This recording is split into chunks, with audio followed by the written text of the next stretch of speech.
Perang Badar. Perang Badar adalah pertempuran besar pertama antara pasukan muslimin melawan pasukan Quraisy yang disebut Yaumul Furqan atau hari pemisahan antara hak dan batil.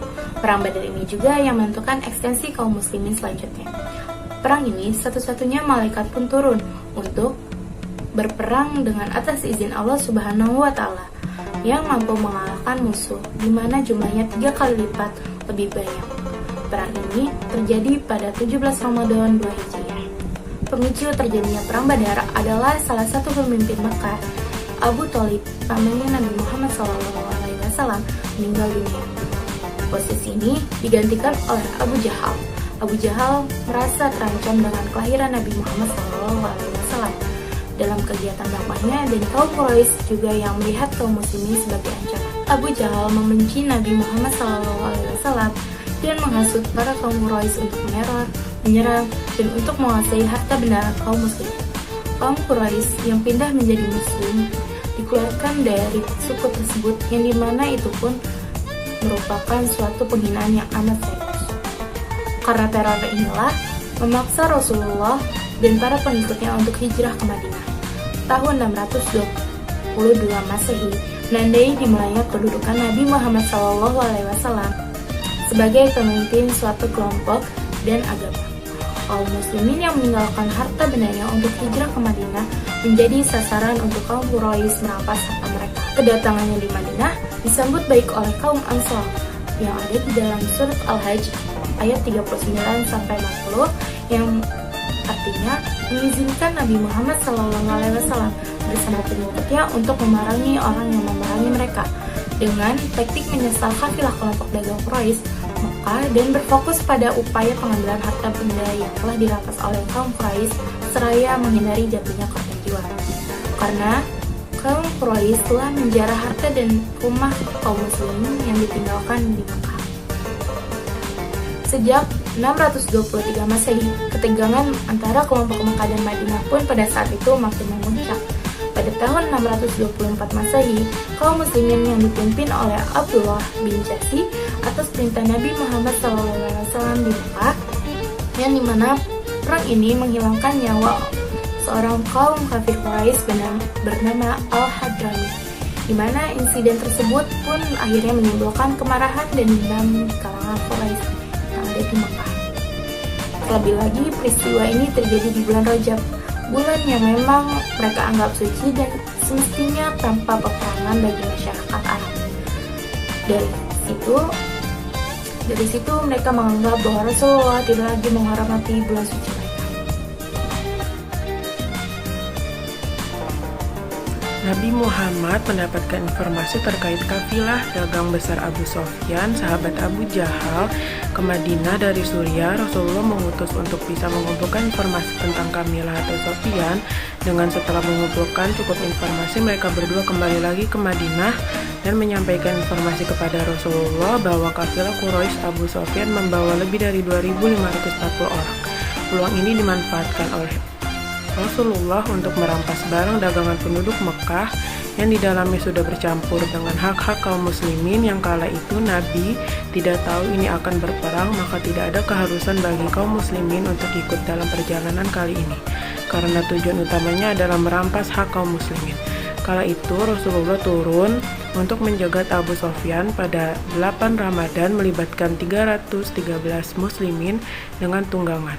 Dalam peperangan itu Abu Bakar, Umar, juga ada Hamzah singa Allah, ada juga dalam penyerangan kali ini yang ikut menemani Rasul penduduk asli Madinah kaum Ashar, yang dimana kaum tersebut tidak ada kepentingan dalam penyerangan ini.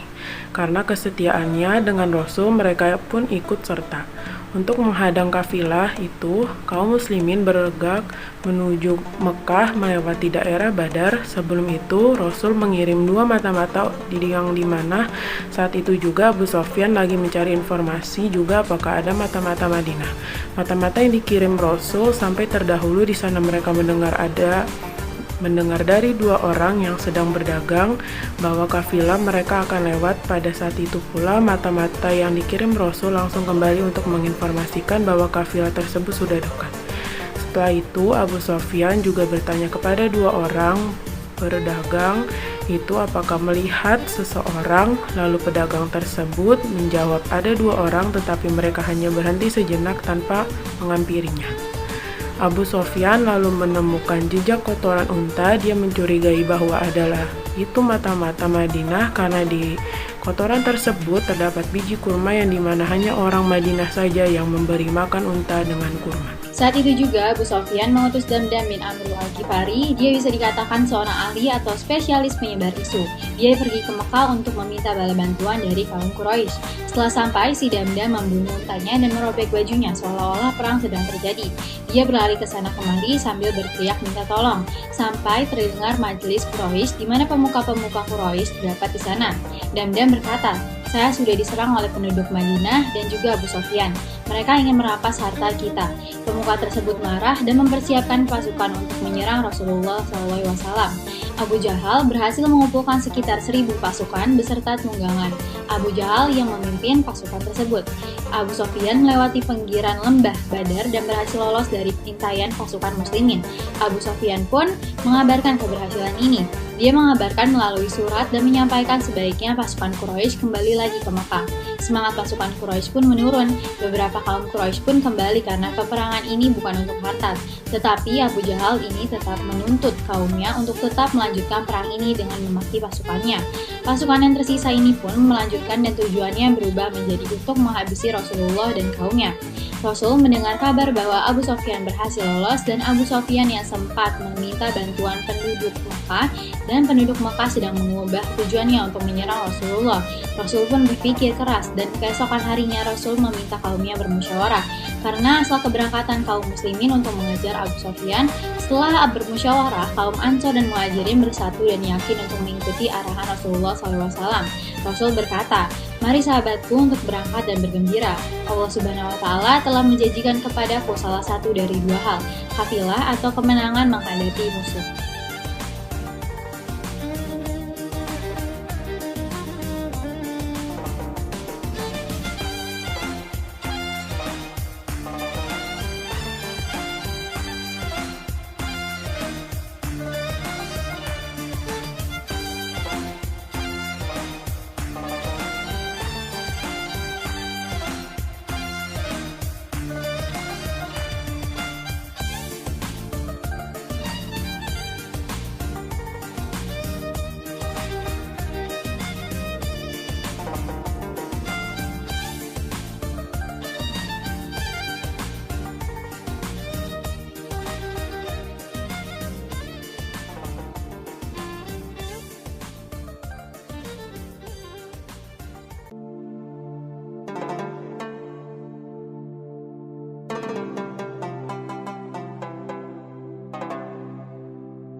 Rasulullah berjalan masuk ke tenda ditemani oleh Abu Bakar. Dia menunggu isyarat perang dari kaum musyrikin. Beliau tidak mau memulai perang, karena tidak akan ada perang jika tidak diserang lebih dahulu. Pasukan musyrikin tersebut setelah sampai mereka mencari sumur-sumur karena haus, tetapi karena sebelumnya sumur-sumur tersebut sudah dirusak dan ditimbun oleh kaum muslimin. Paksa kaum Quraisy untuk menuju sumur yang paling dekat kaum muslimin. Dan sumur tersebut di posisi yang dimana menyilaukan dan membayarkan konsentrasi pasukan Quraisy. Dan Allah Subhanahu wa Ta'ala menampakkan jumlah pasukan musyrikin seolah-olah lebih sedikit dibandingkan pasukan muslimin. Oleh karena itu, muncullah semangat pasukan muslimin sebagaimana disebutkan dalam Quran surat Al-Anfal ayat 44. Dari kaum musyrikin muncullah Aswad bin Abdul Asad terkenal dengan kekejamannya. Dia bersuara dengan lantang, "Aku bersumpah akan minum air ini dan menghancurkan sumur air ini." Karena saking hausnya dan inilah isyarat berperang dari kaum musyrikin. Lalu Hamzah bin Abu Thalib atau singa Allah disebutnya, Hamzah pun langsung menebas salah satu betisnya Aswad, sehingga si Aswad tewas di tempat. Semua orang terkesima karena kelihayannya dalam memainkan pedang. Kaum musyrikin pun geram dan menentang kaum muslimin untuk melawan duel 3 lawan 3. Dari kaum musyrikin mengutus Utbah bin Rabi'ah, Syabi'ah bin Rabi'ah, dan Al-Walid bin Utbah. Sementara dari kaum muslimin maju 3 orang Ansor, yaitu Auf, Muwas bin Al-Arits, dan Abdullah bin Rawah. Kaum Quraisy menolak dan ingin melawan yang seimbang. Lalu Rasul pun menunjuk dari Bani Hashim dan Bani Muthalib saudara-saudara Rasul, yaitu Ubaidah bin Al-Haris, Hamam bin Abdul Muthalib, dan Ali bin Abu Thalib. Dalam duel tersebut, kemenangan jatuh kaum muslimin, karena tadi 2 kali kaum muslimin pun memimpin membuat kaum Quraisy takut, tetapi mereka pun tetap yakin dan perang pun tak terelakkan. Rasulullah SAW tetap berdoa menghadap kiblat untuk kemenangan pasukan muslimin selama beliau di tenda. Beliau ditemani oleh Abu Bakar. Saat itu juga Allah langsung mengabulkan doa Rasulullah. Ia menurunkan 1000 malaikat di mana terdapat dalam surat An-Nahl ayat 9. Rasul pun menundukkan kepalanya sejenak lalu mengangkatnya kembali dan berkata, "Wahai sahabatku, bergembiralah, Jibril telah datang. Ini saatnya kita turun ke medan perang." Akhirnya Rasulullah dan Abu Bakar turun ke medan perang dan langsung menerobos pasukan musyrikin dengan perisai. Dalam riwayat ini, Rasulullah mengambil segenggam tanah dan lalu melemparkannya kepada arah pasukan musyrikin atas bantuan Allah. Segenggam tanah yang dilemparkan Rasul dapat dirasakan sakitnya di mata oleh semua pasukan musyrikin. Pada babak inilah bagian saf belakang maju mendekat pasukan musyrikin, dan kaum musyrikin pun sampai tidak mampu melihat apapun. Abu Jahal dijaga ketat oleh pasukannya sehingga sulit untuk menyerangnya. Abu Jahal muncul di tengah-tengah medan perang dengan baju besinya dan hanya terlihat matanya saja. Dengan kudanya dikelilingi 10 lapisan pasukan berkuda. Abu Jahal berhasil jatuh dari kudanya dan bisa ditaklukkan karena 2 pemuda bersaudara. Setelah sekitar 2 jam berperang, pasukan Quraisy pun mundur karena kekecewaan dan diakhiri perang. Tiba-tiba Rasulullah SAW bertanya kepada pasukan tentang Abu Jahal. Mana Abu Jahal? Dan ketika Abdullah bin Mas'ud mencari, dia menemukannya Abu Jahal sedang terluka parah dan tampak sekarat. Walaupun begitu, dia tetap angkuh dan sombong, bahkan sempat mengejek Abdullah dengan sebutan pengembala kecil. Dan Abdullah pun langsung memenggal kepalanya dan membawanya ke hadapan Rasulullah. Pasukan musyrikin yang menyadari bahwa pemimpinnya sudah tewas, mereka kocar-kacir dan kabur. Setelah sudah dipastikan kaum musyrikin kabur, Rasul meminta untuk memasukkan jasad kaum musyrikin ke sebuah sumur tua dekat lembah. Dan di saat ini Rasulullah SAW sempat berkata, "Wahai sahabatku, apakah kalian ingin mengetahui perbedaan jasad yang dibunuh oleh malaikat?" Dan dijawab, "Mau Rasulullah?" Dan Rasul menjawab, "Karena malaikat, kepala dan jari mereka terpenggal dan ada bekas seperti terbakar di luka tebasan itu, karena sesungguhnya malaikat membawa api neraka." Setelah semua jasad dimasukkan ke dalam sumur tersebut, Rasul juga sempat berkata, "Wahai kaum musyrikin, sesungguhnya bahwa kalian telah melihat apa yang sudah dijanjikan oleh Tuhanku kepadaku." Sahabat Nabi pun bertanya, "Wahai Rasul, kenapa engkau berbicara kepada jasad?" Rasul menjawab, "Sesungguhnya mereka lebih jelas mendengarkanku sekarang di saat ini dibandingkan kalian mendengar suaraku sekarang." Kaum Quraisy atau kaum kafir Quraisy yang tersisa dijadikan tawanan perang. Tapi karena tawanan ini di bawah perintah Rasul, tawanan ini diperlakukan baik dan dibebaskan dengan cara membayar tebusan sebesar 120 dinar, sedangkan yang tidak mampu membayar wajib mengajarkan membaca kepada penduduk Madinah. Madinah, jumlah pasukan muslimin yang gugur sebanyak 14 orang. Mereka dikubur di lembah Badar tanpa dibandingkan dengan kondisi tubuh yang berdarah, dan itu menjadi sanksi atas perjuangan mereka memperjuangkan agama Islam. Kemenangan itu memberi efek tersendiri bagi kaum muslimin maupun kaum kafir di Mekah. 1. Kaum muslimin di Madinah semakin solid dan muncul tokoh pemimpin baru yaitu Nabi Muhammad SAW, yang dimana tadinya hanya dianggap pengungsi dari Mekah. 2. Suku-suku Arab harus menganggap serius terhadap kekuatan Islam sebagai kekuatan yang baru selain mendominasi kekuatan Quraisy.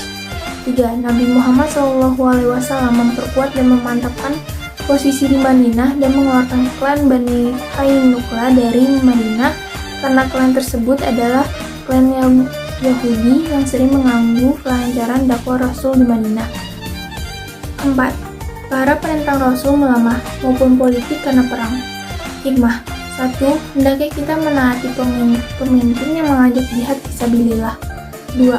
Semua hal yang terjadi di dunia ini adalah atas izin Allah Subhanahu wa taala. 4. Allah Subhanahu wa taala tidak akan memberikan hamba yang beriman dalam kesulitan. Jangan berhenti menjadi orang yang bertakwa.